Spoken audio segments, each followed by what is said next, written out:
Hi there, and welcome to Rusted Junk, the 80s movie podcast. Do you dream about gremlins? How hard can you actually die? Does Barry Manilow know that you raid his wardrobe? If those mean something to you, then you're in the right place. This season, we're all about a dip into the 90s. So over to Charlie, Amanda, Joe and Dom for the film. Go on, you can do it. And the film we're covering this time is Terminator 2, Judgment Day, which is a 1991 sci-fi action film directed by James Cameron. It's the sequel to the 1984 film The Terminator, and the plot centres around a cyborg identical to the one who failed to kill Sarah Connor, now tasked with protecting her 10-year-old son John Connor from a more advanced and powerful cyborg, the T-1000, which is sent back in time by the malevolent AI Skynet to kill John, who's destined to become the leader of the human resistance against the machines. It has a Metacritic score of 7.5 and a user score on Metacritic of 8.8. It has 91% critic score on Rotten Tomatoes and 95% on the users. It had $102 million budget, making $520 million worldwide back in 1991 as well. Absolutely. Anyway, it's a user's choice, this one, but we'll get to that in a moment. But first, users. When do we start calling people users? Oh, yes. Yeah? Right. Okay, I'll edit that out. Wait a minute. No, that's funny. You don't have to edit it, mate. Yeah. Oh, Charlie. I'll edit it. It's fine. Anyway, loser's choice. This is a viewer's choice. Human's choice. Viewers? Do we say viewer? Listener. Yeah, but if you view it on YouTube... Yeah, but most people aren't, though, are they? But you don't listen to it. More people on YouTube than there is... People's choice. Okay, here's the people's choice. The people have spoken, and he will speak after the trailer. But let's get to the trailer. Here it is.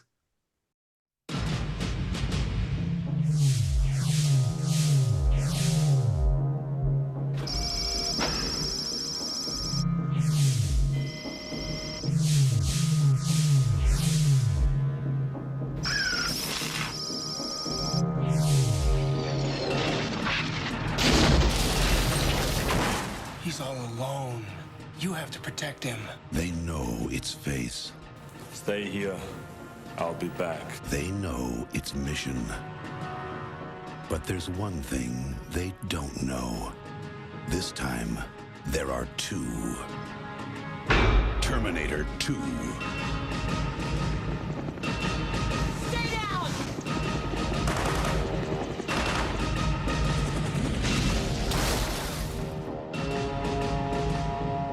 One programmed to destroy. The other programmed to protect.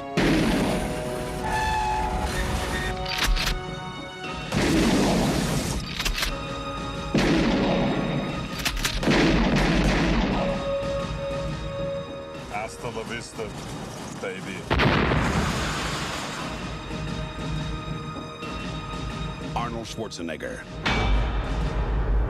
Terminator 2, Judgment Day. I swear I will not kill anyone.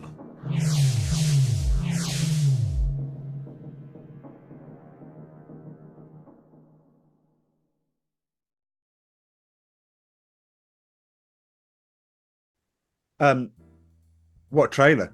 I mean, not be funny. Does that bring any memories back for everyone but Dom? No. I didn't like it. You don't like it? It doesn't bring back any memories because I never saw it in the first place. Of course. What was I thinking? What do you mean? What do you mean, anyone but Dom as well? What's all that about? Yeah. Well, Why singing how old out are you? Dom? Wait a minute. Yeah, how old are you? In 91, I was 16, sweet 16. Oh, so you were bunked off and sneaked into the cinema, did you, to watch an 18? I think one of my mates. An 18, no, was it? It was a 15 in the UK. It was it? It was R-rated in the US. It was a 15 in the UK. They had to edit out some of the scenes. Let me guess. Oh, they did. 16th birthday. I saw all the Schwarzenegger films when they came out. I think one of my mates' dads used to be able to bring certain videos, probably some sort of counterfeiting ring, which you were probably involved in at one level, Charlie. Some industrial scale. I have no idea what you're talking about. Tape to tape. No, tape to tape. Here he would say, I plead the fifth. No, do you know what? Some of the tapes didn't have the copy protection on, and they were very rare. And if they didn't have it, he did a straight copy to VHS to VHS. Look, don't get into this hole. No, it's fine. I used the school's one. Don't even no. No. That's fine. Not. I'm not. No. Okay, maybe another time. That's clear victim of crime, wasn't it, Charlie? Yeah. Anyway, I'm not allowed to call it user. I'm not allowed to call it listener. I'm not allowed to call it viewer.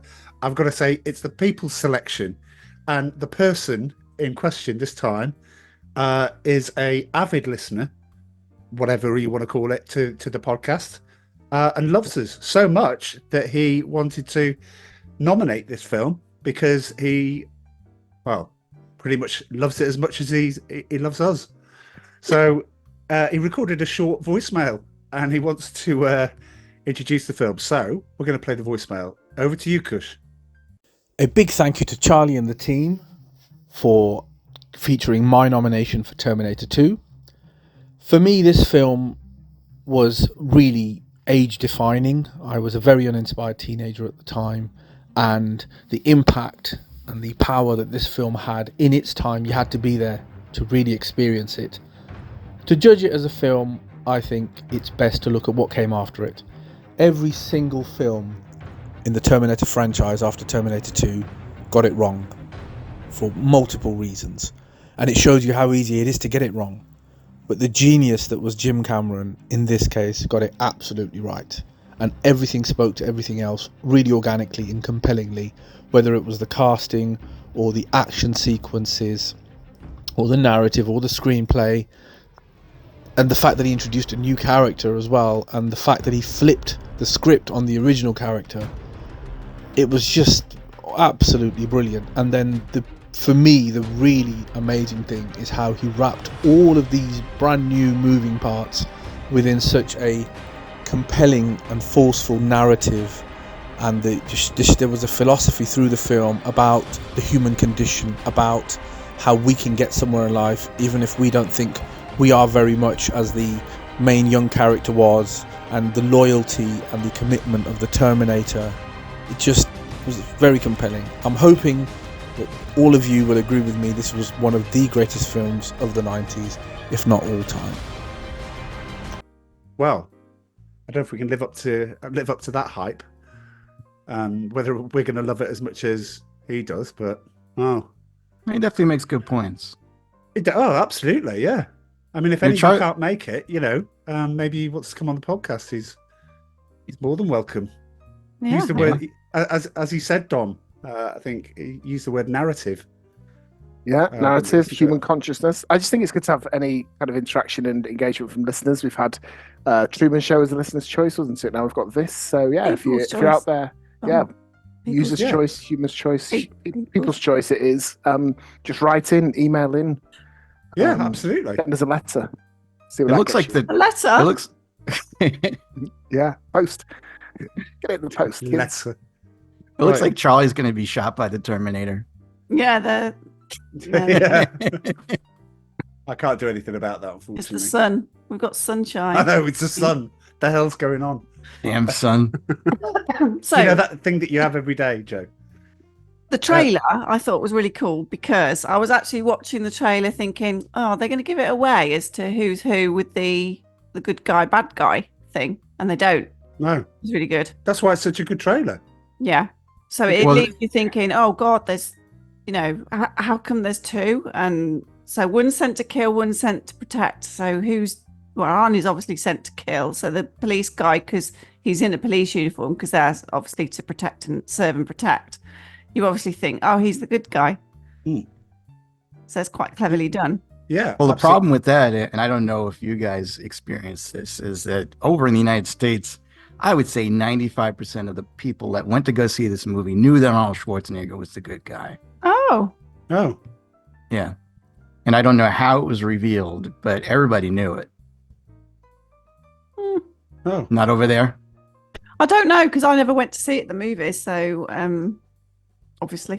Charlie, I'm sure you saw it in the movies. I did. I went to the Telford UCI, the multiplex. I had my the usual deep pan pizza on a Friday night, and we went off to see Terminator 2. Wow. Shall I go first then? Because I hardly ever really go first. Were you surprised?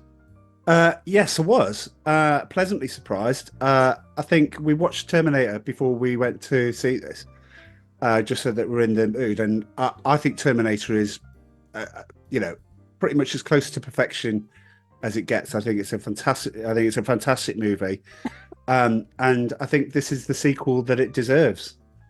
Is it a better movie? I don't think so, but only just. I think the Terminator just slightly edges it, simply because the grittiness and everything else that was surrounding the film, the way that it was made, how it was made, the story of how it got made. But let's focus on this film. This just has everything. It's the blueprint for how to make a good blockbuster that probably is a bit complicated at some points for people to follow. I know that there was some idea that they were going to put Michael Biehn, the original, in there, and he was going to be the person that the T-1000 morphs into. But they said, "Oh, that's going to be too confusing, especially after the other film." So that was one of the plans that they were going to have. Cutting edge effects just sort of blows you away. It's great. What would I give it? I mean, I'd love to give it a 10, but the Terminator is slightly better, so I'm going to go with 9. But I do think it's absolutely wonderful. So yeah, who wants to go next? I'll go next. Okay. Is that all right? Well then, and do you begin? Cool. Okay. So I've not seen this movie for a long time, and I've probably only seen it once before. So I did remember what the plot line was, which was always a good start. But I've never actually watched the first opening bit. So, because that used to really scare me. Okay. You mean the futuristic part? Yeah, so the actual Terminators, you know, when Earth, it basically introduced it, and Earth has basically had a nuclear obliteration, and then the machines come. So that really does, like, scare me. It's the machines. So I can't actually watch the Terminator. So I've never watched the Terminator. Because it's too scary. Because to me, it's yeah. I just don't like them. Damn. I know. I'm such a wuss. Can't watch Aliens either. Missing out. No, don't like that either. So for me, I was watching this kind of like with some fresh eyes in some certain parts, but yeah, I think it's a good movie. Okay, I think for me, the special effects were good. They're of the time, obviously, now there'd be a lot more kind of, the imagery would be better, the graphics would be better, but I think where they were trying to get to with it was great. And I loved the action sequences. It reminded me of, some of the later Mission Impossible things that we've seen on the screen since, especially like with the truck on the highway, that kind of thing. So for me, yeah, I thought it was really good. Little bits in it. The acting was a little bit false. So for me, that kind of deducted a mark or two. But overall, yeah, a really good watchable movie. Some really good messages in there about humanity and kind of what they were trying to say, and the fact that his dad was that Arnie was supposed to be like a father role model to him, which was really bizarre because he's like, just a machine at the end of the day. So yeah, it kind of made you think a bit. So I really enjoyed it. So I'm going to give it an 8. Now, gentlemen, decide amongst yourselves. You go down. But you want me to go next? Yeah. So I love, used to love, despite my youthful age, sitting down and watching Schwarzenegger films. That's one of my favorite things to do. He's probably my favorite actor for a long time at that period. And that sequence from Terminator to Commando, Raw Deal, Predator, Running Man. We're doing roll call already. Okay, that's fine. Yeah, but you knew what you were going to get. Kind of epic, enjoyable action filmmaking. And so when I sat down to rewatch this, that's kind of what I was in the mood for. Listeners who've been with us for a while remember when we did Predator, and I was just in the mood for like a Predator type film last night. And so actually, I I was, didn't quite hit the mark for me. I think going in with that level of expectation. So don't get me wrong, things like the special effects were brilliant for the time and stand the test of time to some extent. I love some of the little details, like the way that Arnie's not allowed to kill anybody at certain stages of the film, so he just has to horrifically maim them instead. Like there's that. Take the kneecaps out. Yeah, that 70-year-old security guard that he kneecaps, who clearly has got years of excruciating rehabilitation ahead of him as a result, and unemployment, and some specialist nursing care. I reckon fast forward 3 or 4 years, and he's on the street somewhere, so we give him a bottle, wishing he was dead, but his life was spared. So I love all the stuff like that, but. For me, the film does sag fairly drastically after the hospital escape sequence. And so, I just thought brilliant the first half, less good second half. So for me, I'm going to give it a 7.5 out of 10. So sorry, Kush. I'm not there with you, I'm afraid. Ouch. 7.5's a good mark. Joe, are you going to become not great? Kush's best mate? I don't know. Well, one thing I wanted to say, prior to me seeing this in the theaters, I remember Howard Stern I used to listen to him, and he had seen a screening of it. And he said that at the time, this was like the most expensive movie ever made. And they spent a lot on CGI and special effects. And we just got like a few snippets of CGI, I think, in Young Sherlock Holmes and other type of movies back then. But this was like full on blown, where they were really going to bring CGI to the forefront.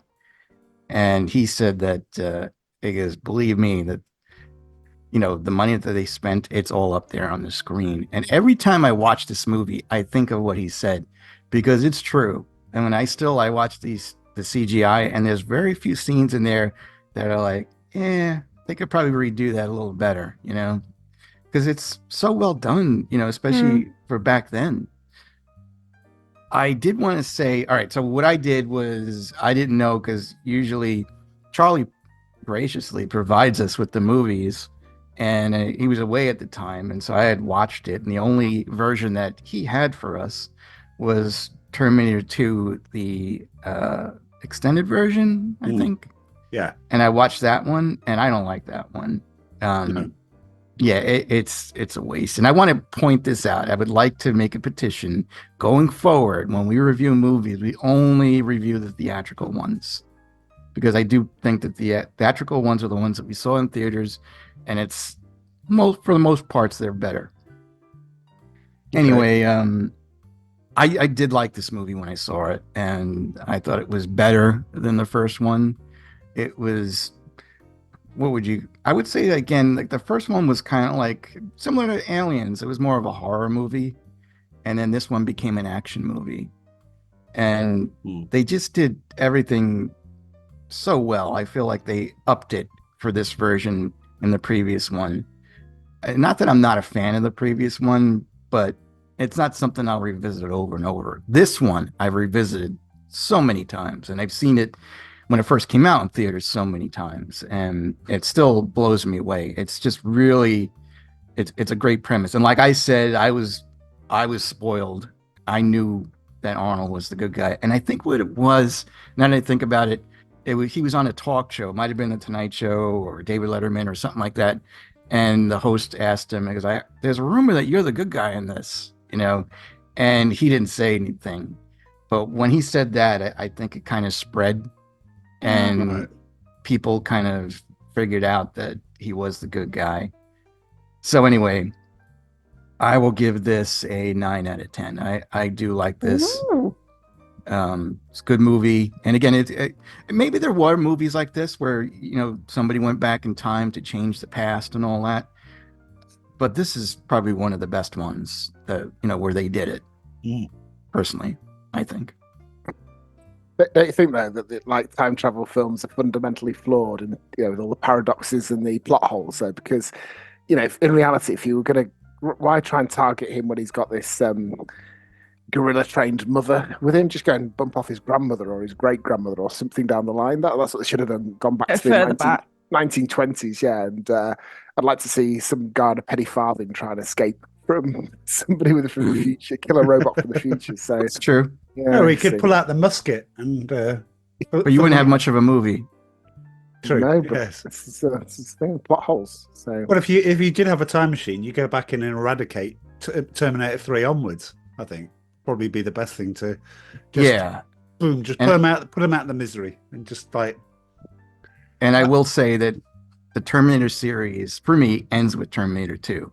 It does. I mean, even though it's canon, the other ones, I don't consider them canon. I don't think any of them really made any money when you think about it, and they only made it because of greed. They knew how successful Terminator 2 was, but they had the perfect ending for it. But they were like, well, we need to make more money.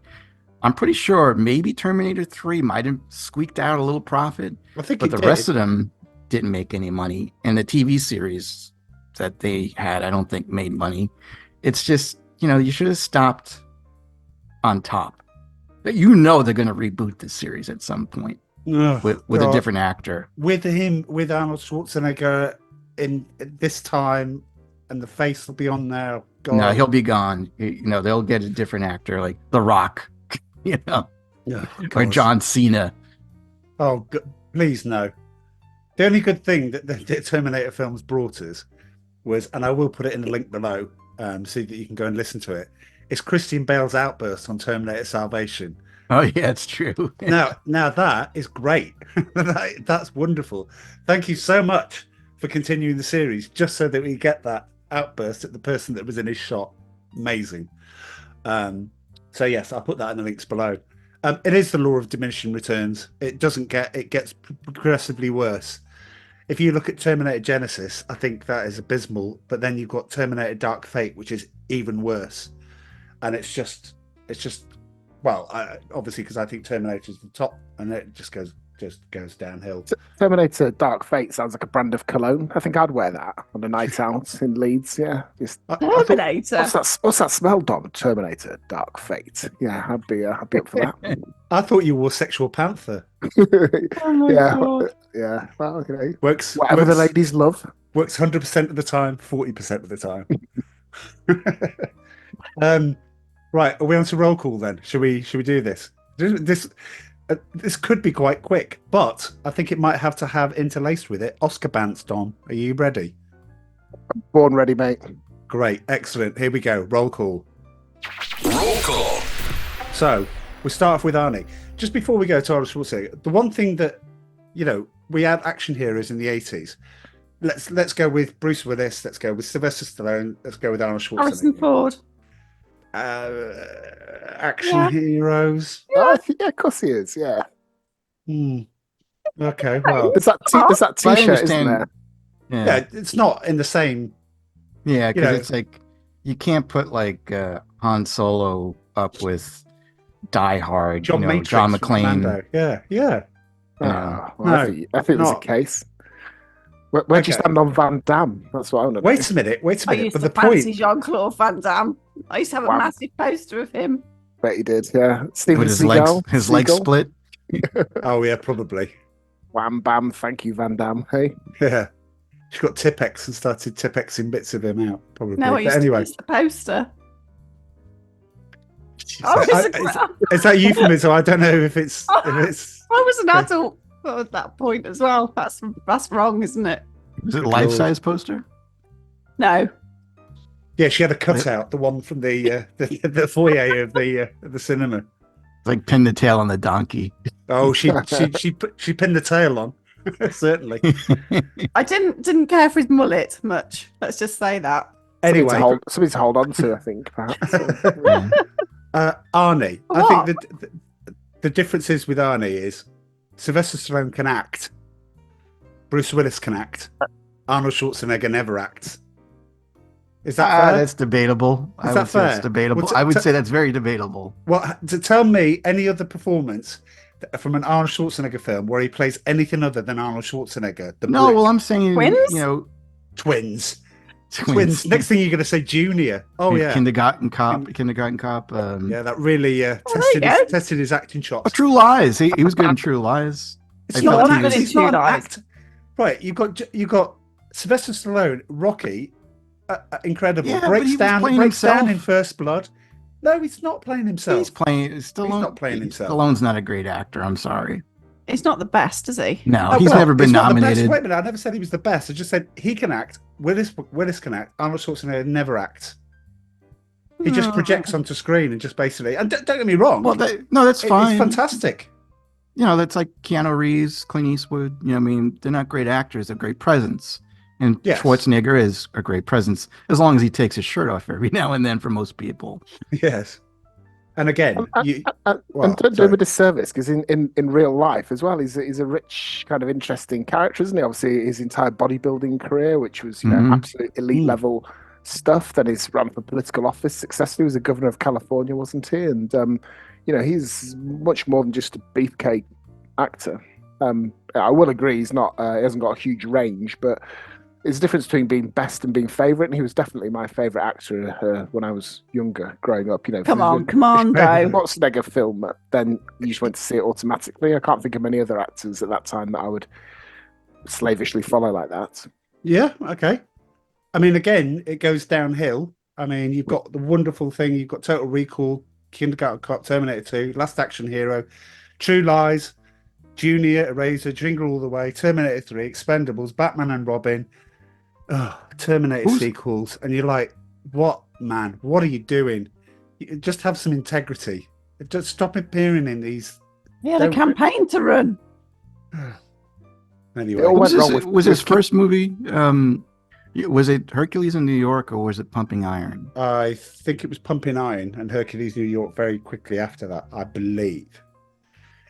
But I might just have lost the quiz for everyone if this was. Well, I will say, if people haven't seen Pumping Iron, you should see it. It's a documentary on bodybuilding, and Lou Ferrigno's in it, and Schwarzenegger is. I think that made him a star, just because it's a documentary, and he just kind of plays himself, and he's the perfect villain. If you watch that movie, it's a great movie. Yeah, absolutely. I mean, as you say, presence. Definitely. I have a very personal thing at the moment, because he didn't have a good pandemic when healthcare passports were introduced and he came up with "Screw Your Freedoms." I was like, yeah, oh, great. Thanks, man. For those who want to make a choice, yes, you just alienated 50% of the audience. You fascist. Amazing. It's like the Deplorables show over there, isn't it? Suddenly, 50% of the audience gone. Well, Arnold was over here too. Right, anyway, we've done. Got our audience nodding politely on the little COVID speech there. But can we go back to his films in the 80s then? So, go on. Because there's obviously the Terminator and Predator standout ones, but I think Commando, Raw Deal. Commando's incredible. Shoot shit up. It's great. Yeah. Red Heat, kind of East-West tensions, and then Running Man, absolutely brilliant film. Yeah. Yeah, definitely. And what a masterstroke it was to create a teaser for Terminator 2 and to show it when you went to see Total Recall. So they created a teaser. I think they spent 125 grand on a teaser trailer. And all it is just machines being assembled on an assembly line and showing Terminator, loads of them being made. And it was great. I mean, where else was the best place to show it? When you're going to see Total Recall, which is a great film.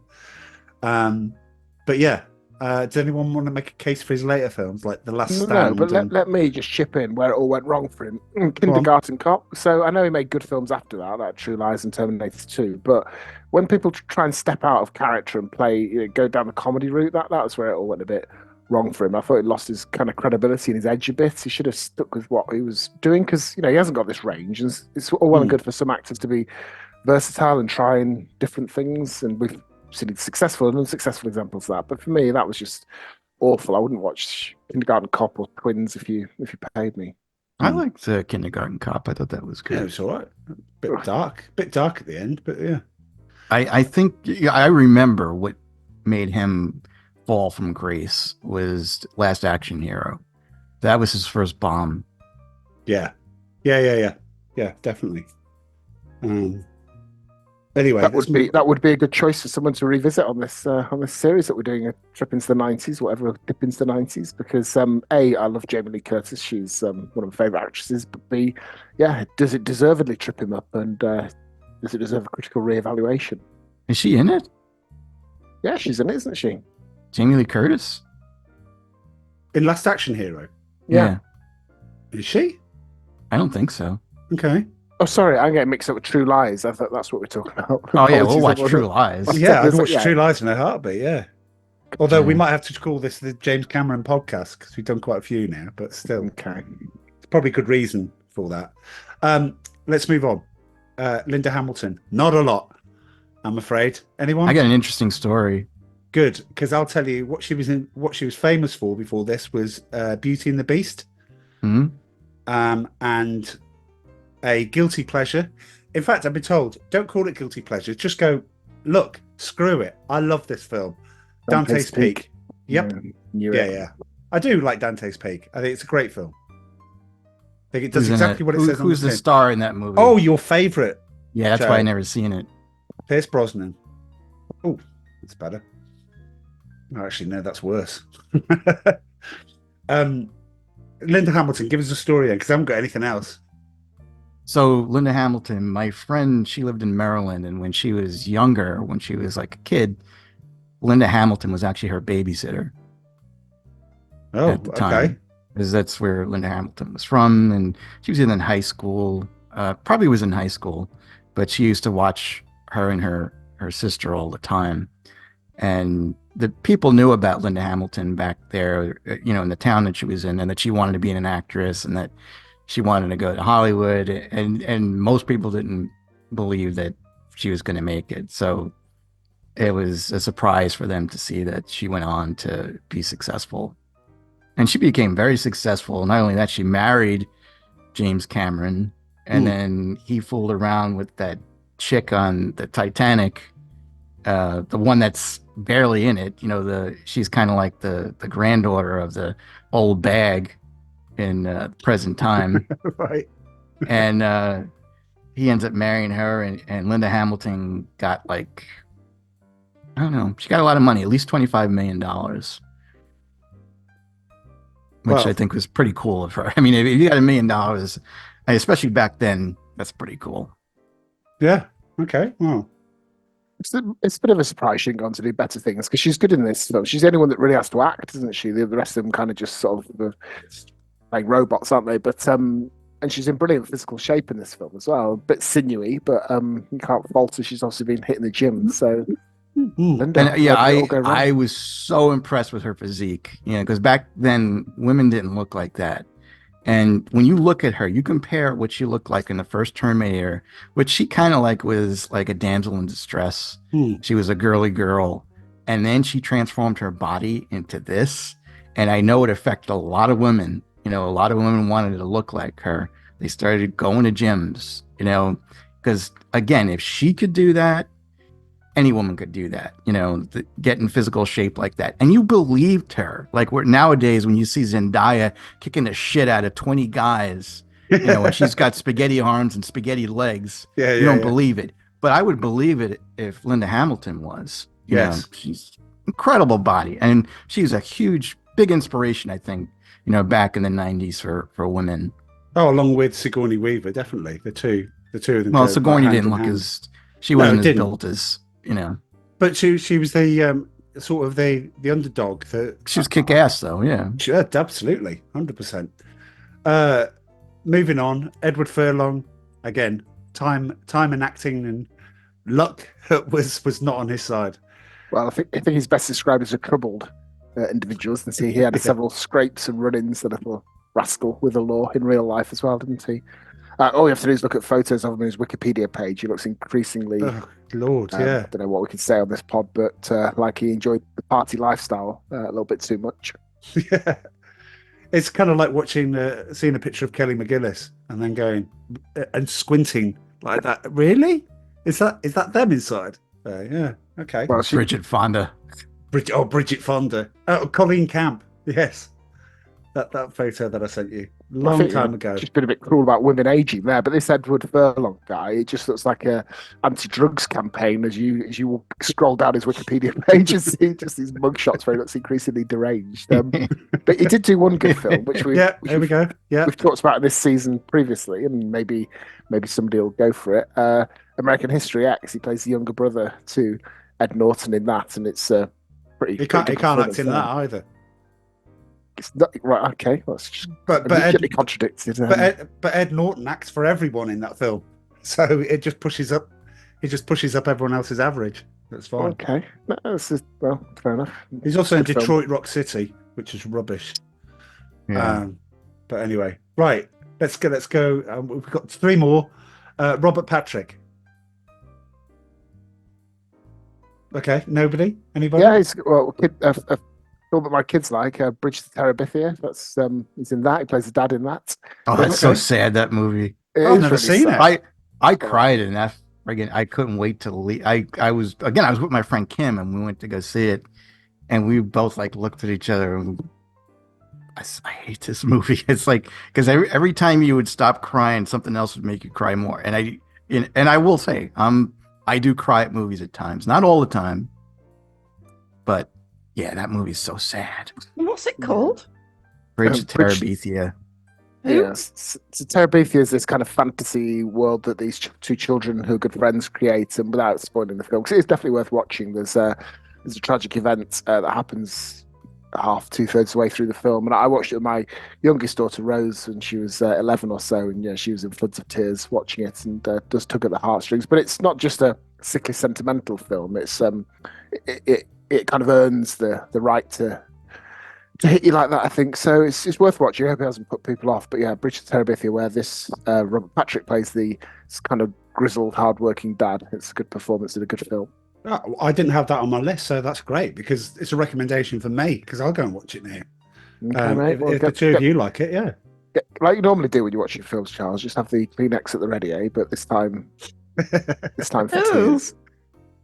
Tears and sadness. Yeah, I may cry at movies. Charlie hugs his friends. Very good. Thank you, everyone. Robert Patrick, Die Hard 2. Let us not forget.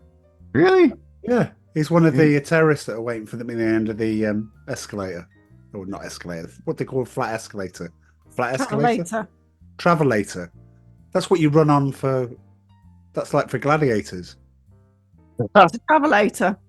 It's not a I'm sure it's called something else. Travelator. It's not a travelator. When you get to the airport and it whips you along on the console, that's travelator. I think it's called a people walker.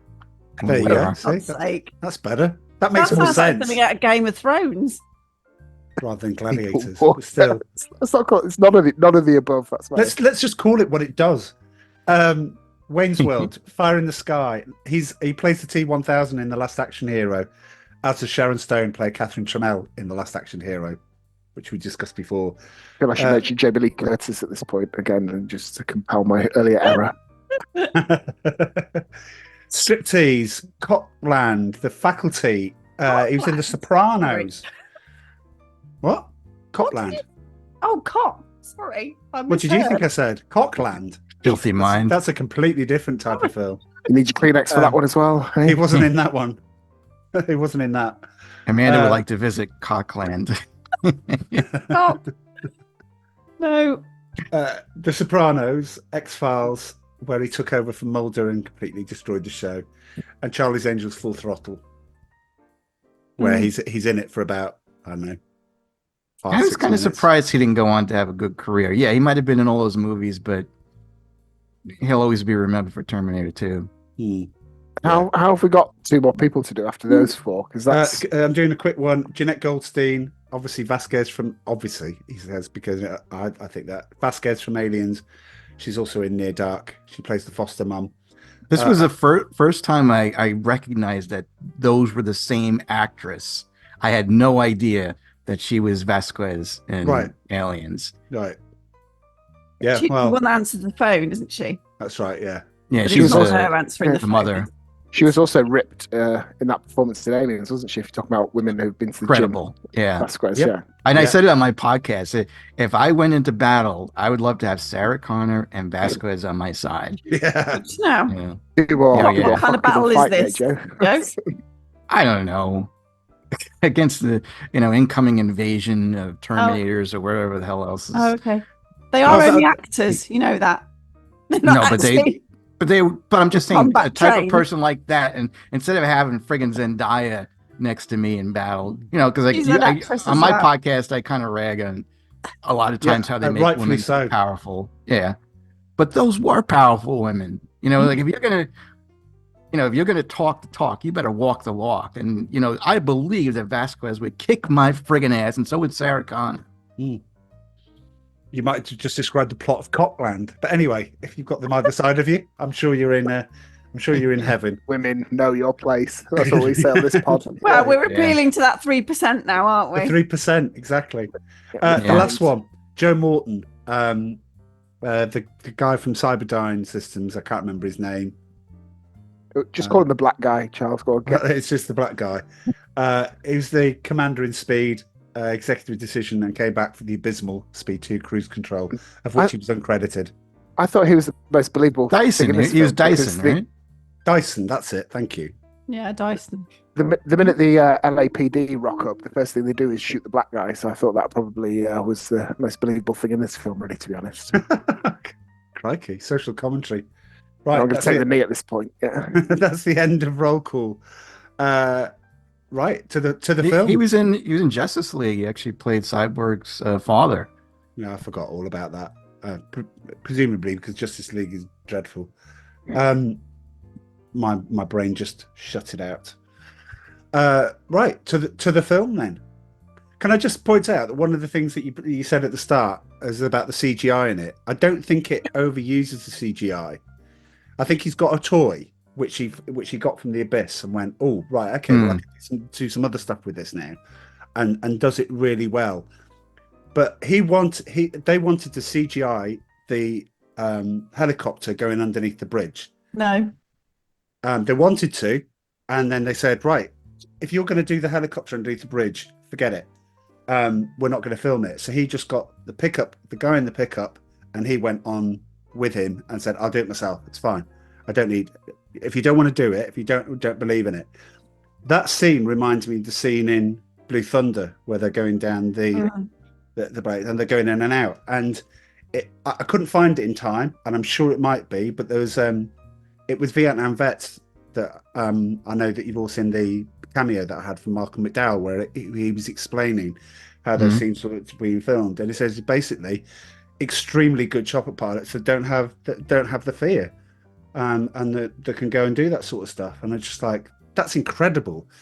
That's the thing, and I'm not going to get on my soapbox, but I'm just going to say this. That's the thing that is missing with films these days. Oh, yeah.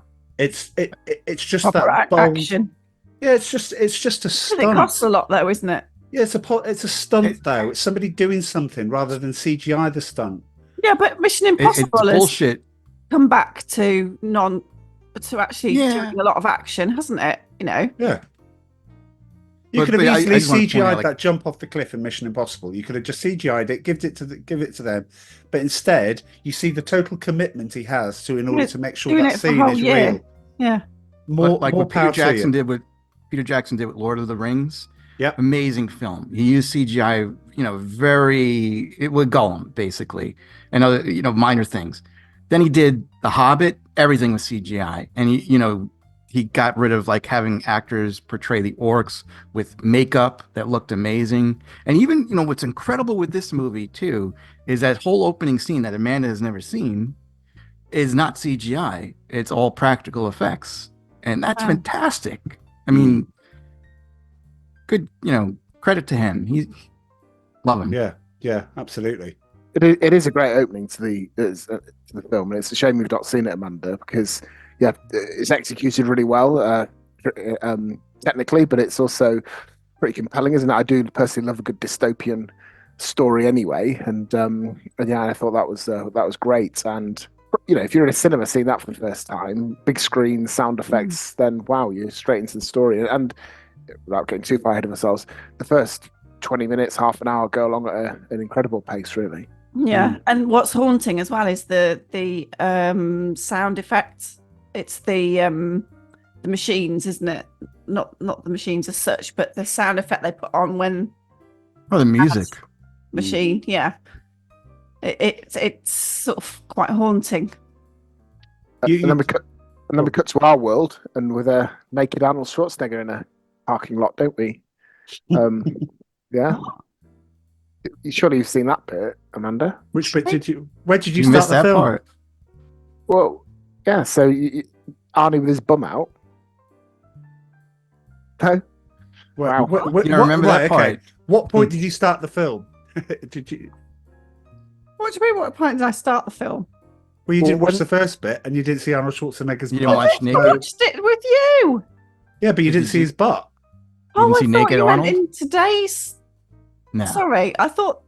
Okay, yeah, in the film. Yeah, great, lovely. Okay, well, that teed up the bit I was going to talk about, which is when he goes into that bar and, in an incredibly violent manner, acquires the guy's boots, jacket, and motorbike. Which it's when he's thrown him and he kicks it through into the kitchen onto the stove, and the stove's like really hot. Stabs that guy through the shoulder. Oh my god! Yeah, and just literally hands in the keys, doesn't he? So he looks like a bad MF and sitting on his motorcycle, and then just adds the shades as well, just to show that even as a Terminator before he's engaged with John Connor, that he's still got a taste of the theatrical, I think. So yeah, it's. I mean, I love that scene, but even with that scene, you could tell he was going to be. Oh, you could tell he was going to be. Because if he would, he would have killed everybody in that bar. Yeah, definitely. Also, I think when you talk about the music, that's probably makes me think about when you got the dun-dun-dun-dun-dun. If you played that, everyone just knows what that is. It's a bit like when John Williams first played. So it said that I've now got Jaws down to a thing, and he started playing dun dun dun dun dun dun dun, and he's like, so is that it? That's not going to do anything. Well, the rest is history. So I think it is sometimes simplicity is just really, really effective. In that sense. So yeah, Dom, before we go any more into film, we missed that Oscar bounce. I thought you'd taken an executive decision to skip it. Not at all, man. I just simply glossed it over. We were too busy talking about Cop World or Copland. Well, we don't normally dwell on the we should Oscars, in this case. Well, but we should. I like that. All right. Did you get nominations then? Oh, listen to it. Wait till you hear this. Had to be.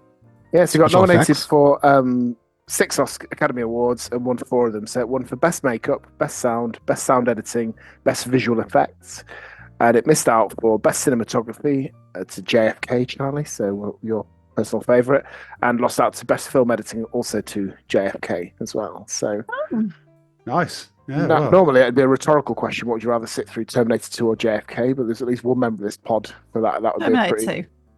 2. JFK. Terminator 2. But if you saw the extended cut, get out the door. That's what I say. Yeah. if you saw the extended cut of Terminator 2, you would have said they deserve an Oscar for editing.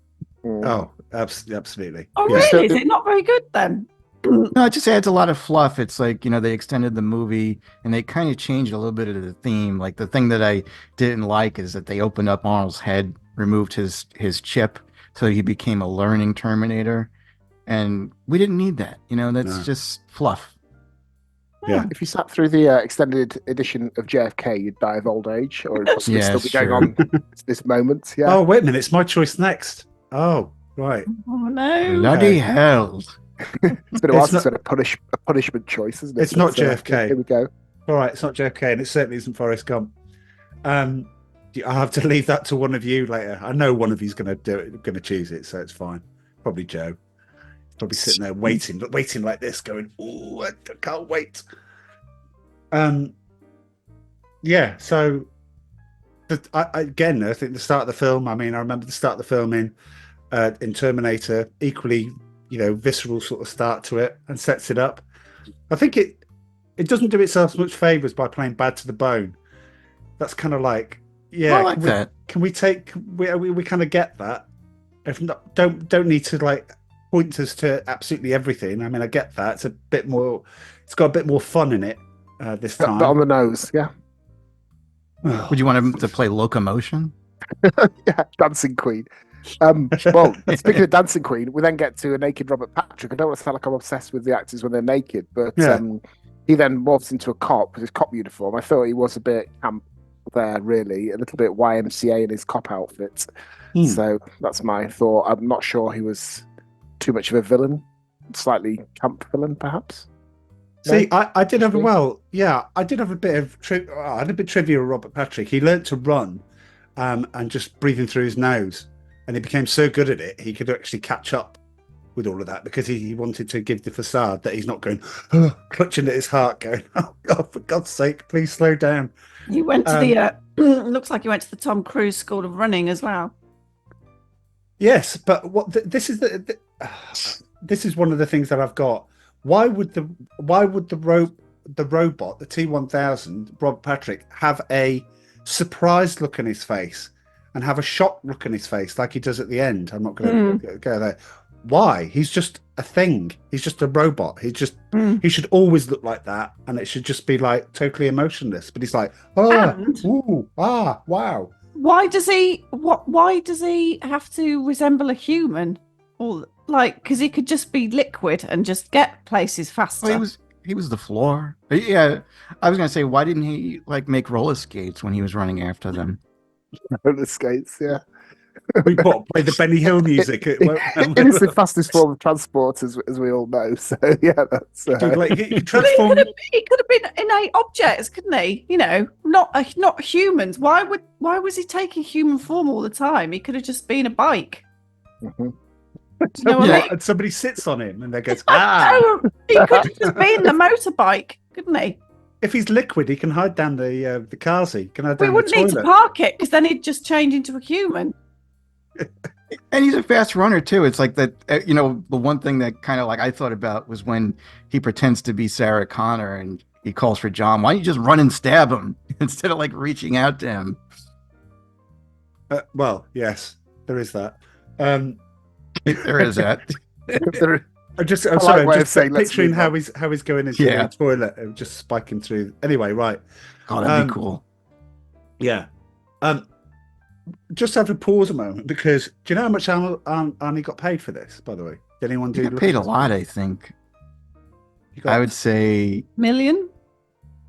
I would say 15 million. Spot on, Joe. It was 15 million. Ooh. And he also got the producer sent him a sweetener and said you can have a £14 million used Gulfstream jet. So he had his own private jet. Said you can have this if you sign on for it. He's not. Of course he's going to sign on for it. But he utters 700 words in this, and so he gets paid $21,000 a word. So the exact Hasta La Vista Baby earned him $85,716. Wow, that's pretty cool. Yeah. That was a huge catchphrase, though.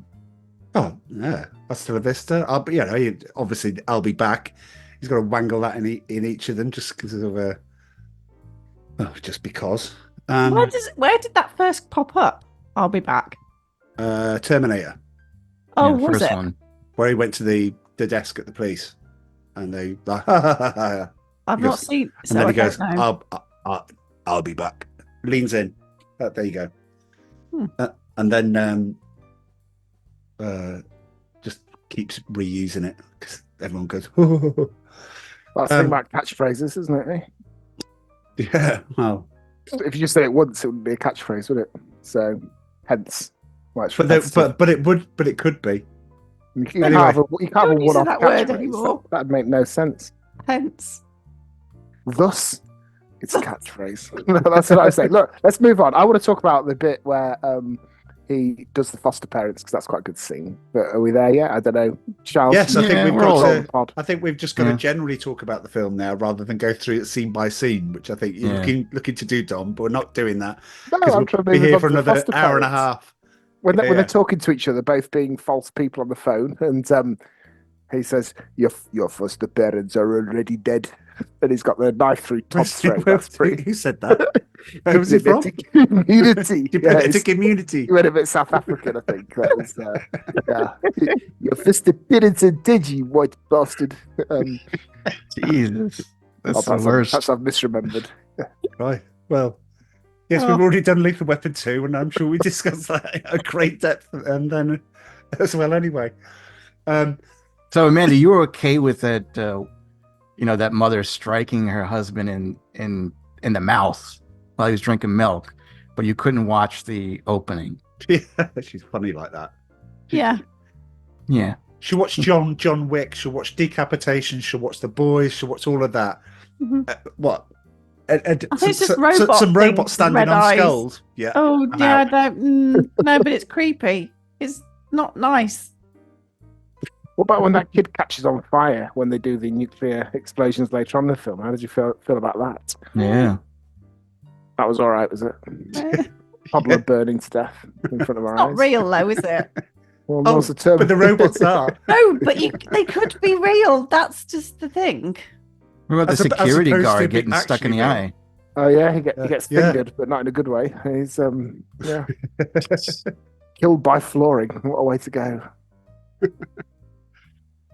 Anyway, moving it on. So we get the twist. I don't think my fingering joke got enough love there, but go on. If we must move on. Well, we get the twist, and we find out that in that corridor, you suddenly realise that Arnie's the good guy and Robert Patrick's the bad guy, which I think it's a good way to introduce it. Charlie, everybody had pieced it together by this stage. Yeah, it's totally obvious. That's not a big reveal, is it? Especially you knew in advance. Well, you knew in advance. I didn't know in advance. I'm kind of like trying to work it. Okay, wait a minute. So the penny drops you about halfway through the film, is it? Halfway through the film. Dropped at the time when everybody else found out. No. Oh, God. Sorry I didn't work it out, Sherlock Holmes, but, it's just one of those things where I get to say... That guy that's indiscriminately murdering everyone. I wonder if he's a goodie. Yeah? I did like the scene in the mental institution where she was kind of locking the doors behind her. That was quite cool. That's pretty cool. Because I added that extra piece of like suspense, I think. But then when the T-1000 turns up and he gloops through the railings, that's pretty cool. Oh, and the cigarette falls from the psychiatrist's mouth. And you're like, as in, what? That's brilliant. That was a good scene. Yeah. Definitely. Yeah, that is good. She learnt to lockpick in real life, Linda Hamilton, so that she could actually, when you see her unpick a lock, she's learnt how to do it, which I think is pretty cool. Always good for later. I wouldn't say it's Robert De Niro-esque style method acting, but at least it's something. Shows commitment to the role. So now we know what the surprise is. We now know that what's going on, and now you start to see Edward Furlong be incredibly annoying. I think. I don't know. He's just a kid. Oof. Is this the bit where we get to Mexico? Are we at that stage yet? We can do, because we can go on. Yeah. Well, we meet our first non-American character who's drunken, semi-vagrant Mexican. Yeah, she thought it was a bit dodgy, but this is where the film sags. You have all that brilliant build-up, the hospital scene, the escape from there, the bit where he's chasing after the car, spoofed by the Simpsons, sent it around on the group chat earlier, got zero feedback, but fine. We watched it. About that. Welcome to my world. Well, now's not the time, but I'm going to have to get you to explain that Britishers microwaving when you said around the other day, Joe. That was a bit, that was left field. But anyway, back to this. So our audience still know what the hell we're talking about. To get to Mexico, and then there's 20 minutes of kind of plot exposition, thinking about the future, conversations. If I wanted a film like that, I'd watch a film like that. If I want Arnie, I want more Terminator on Terminator action and dumb stuff in the jungle. That's what I want. I've now gone to Predator, just in case you thought I should have relocated to Obviously, yeah. Arnie, that's what I want, an Arnie film, not like exposition and meaningful staring into the distance. That's bollocks. This is when the film lost its marks for me. Edward Furlong had to redub most of his lines because he was going through puberty and basically his voice broke. So the only time that you see that the actual recording of when he recorded it was when he was talking, when Arnie was asked why do people cry, and he does that sort of in between puberty style thing. But yeah, he had to go back and do the whole lot. That was awful as well, by the way. Why do people cry? You shouldn't be having that sort of conversation in this film. And then at the end, spoiler, at the end, now I know why you people cry, as he was lowered into the lava. Yeah. I do want to see that version. I want to see the South African version. I know why you cry, boy. Yeah. Oh boy. Right. Well, we've got all over the place. So yeah, now where? Go on. Do you do a Mexican impression, Charles? I've been doing South African. You see if you can insult our Mexican listeners. So, South Indian. Oh, everything sounds Indian. Yeah. My wheel of impressions only has one impression that deviates slightly each time. Yeah, I just thought that the Edward Furlong character wasn't very good. That's a bit of a letdown. But here's Kush, and Kush has already said at the start that, it's about human interaction, human emotion, and Dom's just basically gone, hogwash, can you cut 20 minutes out of the middle and just put it into 2 minutes? Because I just want to see more things being blown up. Definitely, and it should have ended with a liquid nitrogen scene as well. That was a pretty clever thing to do. It was signposted with a number of times the camera focused on the words liquid nitrogen, but he freezes, he shatters. Oof, there you go. But he's going to heat up. Yeah, but they're in a steel works. It's got furnaces. It's going to melt. Yeah, but if you'd swept part of him up, all they needed was a dustpan or something, they could have legged it. Yeah, but it will get back to room temperature. But they'd have been too far apart. That would have been a great ending for the film. And we wouldn't have had another 25 minutes to sit through. It was like Frosty the Snowman in reverse. Yeah, it's the weird thing, like what you said about his facial expressions. He was like almost confused and puzzled as to why his legs were shattering and stuff. And you're like, well, he's a machine. He wouldn't have done that. He would have just tried to carry on. He was advanced. I mean, he had some kind of human, feelings in a way. Although, I think if your legs are shattering off the ankles, there is a bit of a WTF moment going on there, isn't there? Really, it's just like just take that in your stride, would you, Amanda? No pun intended. Yeah, I'm going to talk about. Can I just say while we're on that particular subject, why is throwing him into a hot furnace going to kill him? I don't know. It's exactly the same question I had. Because that's not going to stay at that temperature forever, is it? No, he's going to. And presumably they can all mold back in and he can climb out. Yeah, but would he just float on the surface because he's a different metal? Yeah, presumably. Arnie would. It's like the Ring in Mordor. Exactly. Oh God! Listen to Sorry? the two of you. Well, there is a historical comparison here that we can use. Yes, Lord of the Rings, Terminator 2. Amanda's right. It would float at the top. It would. It gets turned to molten slag. Slag? Yeah, it gets turned to molten slag. That's what it is. I remember my chemistry. I've been doing GCSE chemistry revision this week. My daughter. Fuck me. How old until Amy does? How many years has she got until she does the GCSEs? Oh, she starts next year. Yeah. Oh, good luck. Yeah, what doing combined science. Honestly, it makes you realize how thick you've become because I can't remember any chemistry whatsoever. And then you used to have constant rows with children to get them to revise when they don't want to, especially when it's sunny outside. We have that anyway. Just next level. So that's my.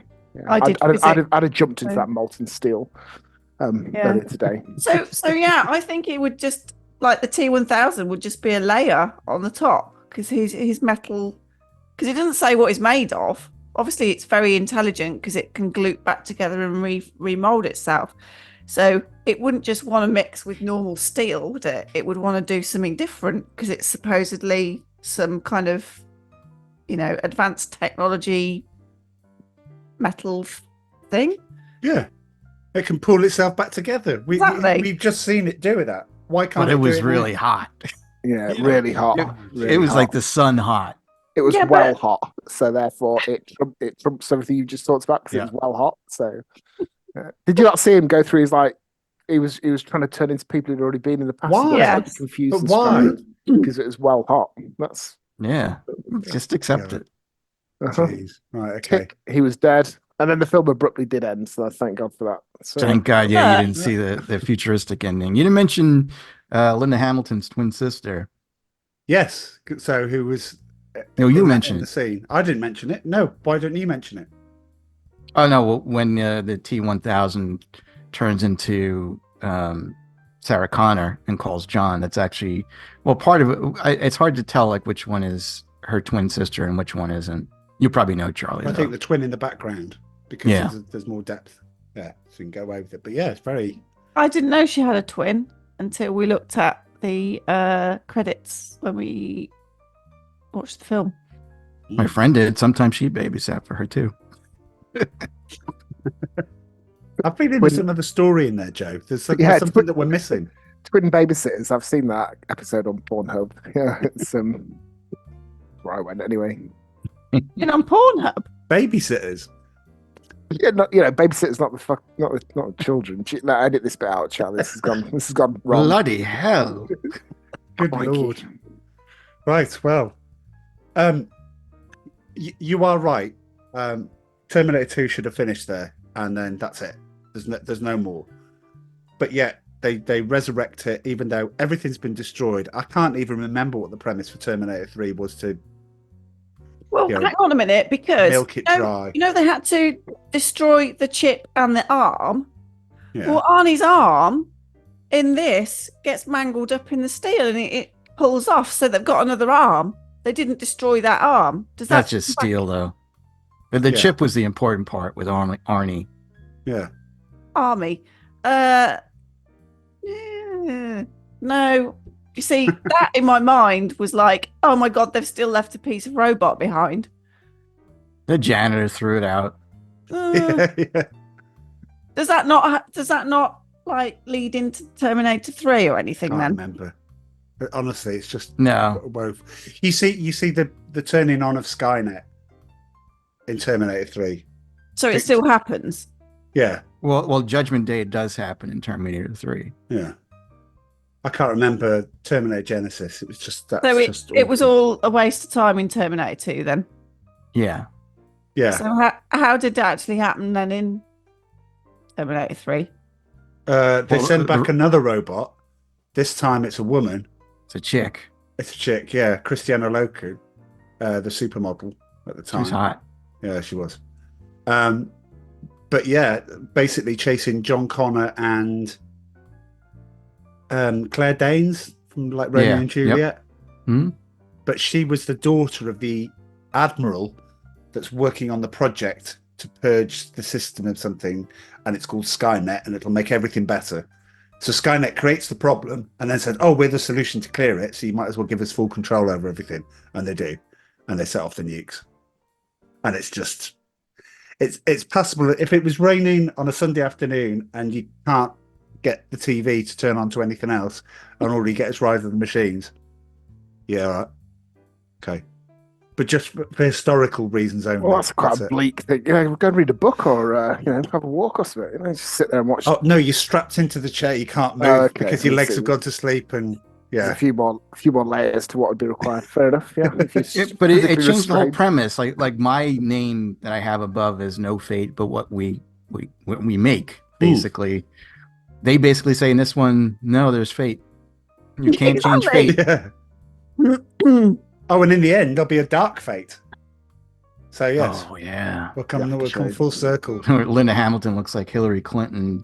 It was made during like the Me Too movement, where you no longer was it John Connor that was the chosen one. It was some Mexican girl that was an illegal alien sneaking into the border.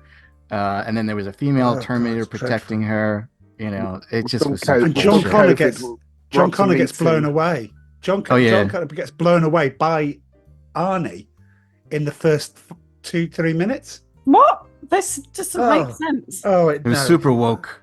Oh, it's super woke. It's horrible thing to go through. But anyway. Right, so just leave it at Terminator 2 then. Yeah, just leave it at Terminator 2. That's fine. It gets a bit messy. So we went over an hour. Yeah, so we're just going to, anyone revised the scores based on our discussion? Anyone lowered them on the...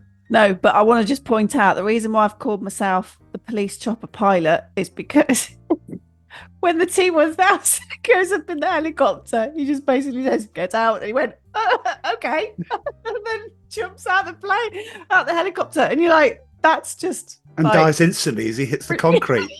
He might have survived. I'd rather have took my chances with the, stick a thing in my eye like you did to the security guard. Yeah. You'd rather fight the futuristic no resistance. It's like then be crippled. Be crippled and in pain. I'd rather be crippled. Break my ankles, break my knees. Surrounded give me by that police chance. that can't help you because nobody can use anything because the radios are fried. Los Angeles is going to have the best specialist lower body repair hospital in the whole world because of all these people that are being carted in with the various ankles, knees, thighs shot off, balls missing. Yeah. And what you guys don't understand here too is that like when you get injured on the job over here, you get disability, means you don't have to work anymore, but you still get paid. Exactly. So, he'd be thinking ka-ching as he jumped out of that helicopter. He'd be thinking, here we go. Yeah. yeah, like when you said, like, I felt bad for that guy that got kneecapped by Arnold Schwarzenegger. I was like, well, no, he doesn't have to work anymore. His He gets police paid. pension, yeah, his police It's like pension a kick dream in come and- true. Yeah, I see. Yeah. Fair enough. Yeah. It's, You should be thanking him for shooting him in the kneecaps. gives me an idea for work this week. Well, I should have to mull that one over then. So, Right. Anyway, on to the next film. Oh God, I have a sense of dread. Well, you should do. realizing. Well, you should do. Who's picking it? Me. Charles is in a feisty mood, and he's going to choose a punishment film for us all. It's not a punishment. I don't think it's a punishment film at all. But yes, we're going to go all the way back to 1992, and we are going to. I think we've had a lot of action. We've had a lot of Pulp Fiction. We've had a lot of speed. We've had a lot of stuff like this. This doesn't sound good. No. So we're gonna get a bit of love back into the podcast. I think we're gonna. Oh we're gonna God, not get in. Robin Hood. No, not Robin Hood. Not Oh well, the there you go. Bodyguard. Not the It's already- Bodyguard. It's the Bodyguard. No. Yes, we're gonna do the Bodyguard. You like the Bodyguard? I love the I don't Bodyguard. believe he's chosen the Bodyguard. Did you not look at our demographic figures the other? I did, and the Bodyguard. I think will be a very good choice. And I didn't think you liked Kevin Costner. I'm shocked that you chose that. Good Holy lord! shit. How many times have we talked about Kevin Costner? I think Kevin Costner could do no wrong. Oh yeah, except for when it's Dances with Wolves. Well, I even said he was the best thing in it. The rest of the film around him was awful. I even like the Postman, for God's sake. Yeah, we're doing something different. Okay, we're doing the Bodyguard. God. Well, I don't hate the Bodyguard. I'll let you know, Charlie. But Thanks, Joe. Well, there you go. Well, it's got Whitney Houston in it. I mean, come on. Yeah, I am made her the a queen star. of the night. Made her There a you star. go. Absolutely. Made her a star. Right. There you go. You got that to look forward to in 2 weeks. Stay with us, listeners. Stay with no us. CGI, I'm no just saying- CGI, no special effects. Just and since we're over, so what's the deal? So you guys, I mean, I'm saying we boil our water in a microwave. You know, What, you don't do that at all. What we We go? do- Joe's cryptic thing that he sent to the group WhatsApp chat that I referred to earlier in this episode. Oh, Something right. about Sorry, I never knew we were going to go straight to that before we say we're going to end on goodbye, the but high. yeah. So Okay. listeners, Oh, I hope it is. No, but do you find that offensive? What? Boiling water in a microwave? Yeah. It's not right. It's not I've never right. done it in my life. No. Do it in a kettle. Do it in a kettle or in a saucepan. I do it all the time. I hardly ever use a kettle. Why would you not use a kettle? What's wrong with you? Takes longer, messy. Joe, Jesus. It's not mate. getting messy. It's self-contained boiling unit. Do you Well, know? the water's already in the cup. I've got one of pour those it in But the the posh cup's taps. the cup's There's- hot when you bring it out. But then you put it on a plate. Oh God! Look at the process he's got to go through, and he's got to. I've got to wait for the cup to cool down while the thing inside it is cooling down. How long does surely. it take to boil a pot too? I mean, it takes forever. But a kettle depends how much water you put in.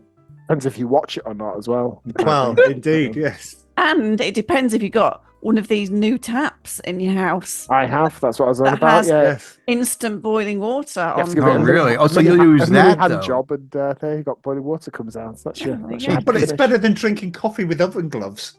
That presumably that's what you do. You invite people round and give them On all a plate. unique oven gloves, and then go, "Oh, drink your coffee this way," and you burn your lip. Surely.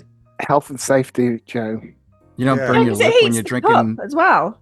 It heats the handle if you put it all in the microwave. So how Well, are you it's going nice to when it's Exactly. nice when it's cold. What? What? It's nice when it's cold outside. Oh, When's it cold outside in Florida? Well, sometimes Yes. I put the air conditioner on. Just to Right, recreate listeners. it. This is the sort of quality content our listeners Well, can look forward all to. I'll say is The microwaves. Bodyguard, because the film will take 5 minutes to discuss. If you want some fun, stick 3 eggs in the microwave and stick them on. Just 3 eggs as they are, and put them on for 3.5 minutes. And No. watch the fun begin. Well, my tip with for microwave fun is get a double-decker chocolate bar. I don't know if you have them in America. Put that in the microwave for about 30 seconds, and that's chef's kiss. So double decker, microwave, 30 seconds. Yeah, that's my. If I was on MasterChef, that's probably my main course. A melted double decker. This doesn't just melt because the nougat, how do you pronounce it, expands and goes all weird, and then the chocolate base. Honestly, just do it. Everyone, rush out and get a double decker tomorrow. Double deckers are gross. At the They're best amazing. time. They're lovely. I've never heard of them. Cadbury's are It's listening, a then biscuit please inside. send Oh, them. it's Is it horrible. Twix? No. Oh, I'm sure there's some US equivalent that is completely awful. I will say you guys do have better chocolate. Yeah. Yes, we do. And on that note, now the world has righted itself. We've moved on from microwaving water to acknowledging British superiority in chocolate. Time to wrap up this pod. Yep. Okay. Well, I'm going to say cheerio. We have a Union Jack flying over See this ya. pod. You edit that in. No. Okay. So I've talked over the goodbyes, haven't I? Bye, everyone. Bye. Goodbye, you bastards. Toodle pip. I'll be back. Bye.